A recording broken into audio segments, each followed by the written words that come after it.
அதிக பொருட்செலவில் வளர்க்கக்கூடிய முக்கியமான பயிராக இருக்கக்கூடிய பப்பாளியில் பல்வேறு பிரச்சனைகள் வர்றதுக்கு முக்கிய காரணம் என்ன அப்படின்னு சொன்னால், நம்ம பாசனம் பண்ணுற தண்ணி செடிக்கும் மண்ணுக்கும் இடையில இறங்குற மாதிரி அமைப்பில் தண்ணி கொடுக்குற ஒரு ஒரு காரியம்தான்.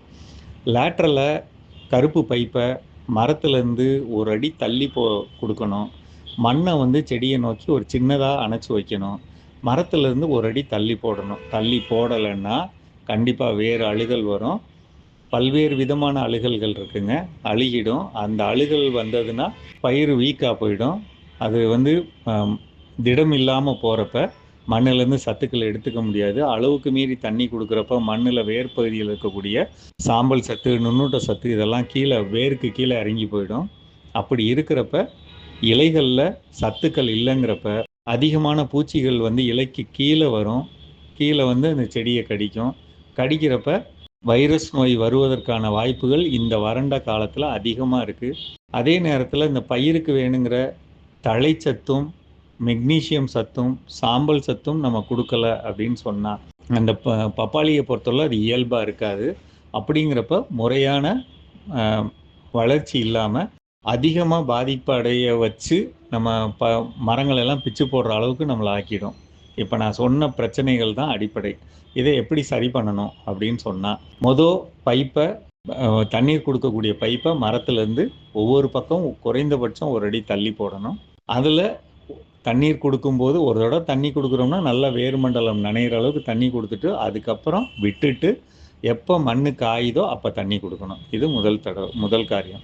ரெண்டாவது காரியம், ஒவ்வொரு மரத்துக்கும் மக்கின சாணம் அல்லது ஆட்டு உரம் அல்லது கோழி எரு வைக்கணும். குறைந்தபட்சம் 5 கிலோ வைக்கணும்.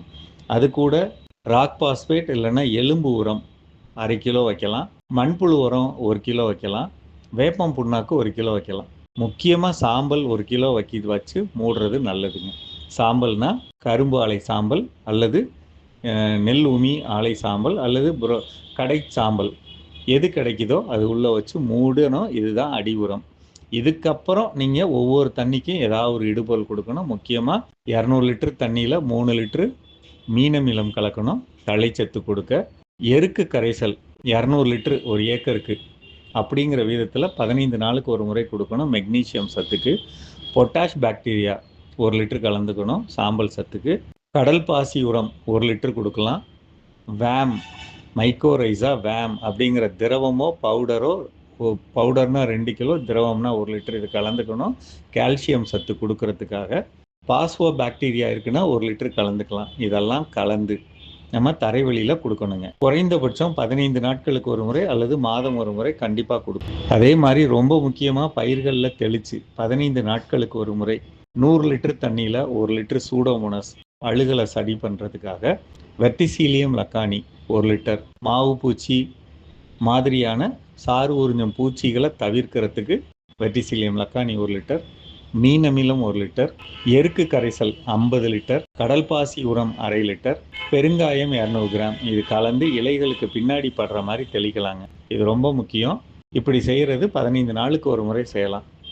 இப்படி செய்கிறப்ப எந்த விதமான பூச்சிகளாலேயோ அல்லது காற்றில் பரவக்கூடிய நோய்கள் இல்லாமல் அனைத்து சத்துக்களும் கிடைச்சி வளர்கிறதுக்கு ஒரு பயிர் ரொம்ப நல்லா இருக்கும். எருக்கு கரைசல் அதிகமாக பயன்படுத்தணுங்க.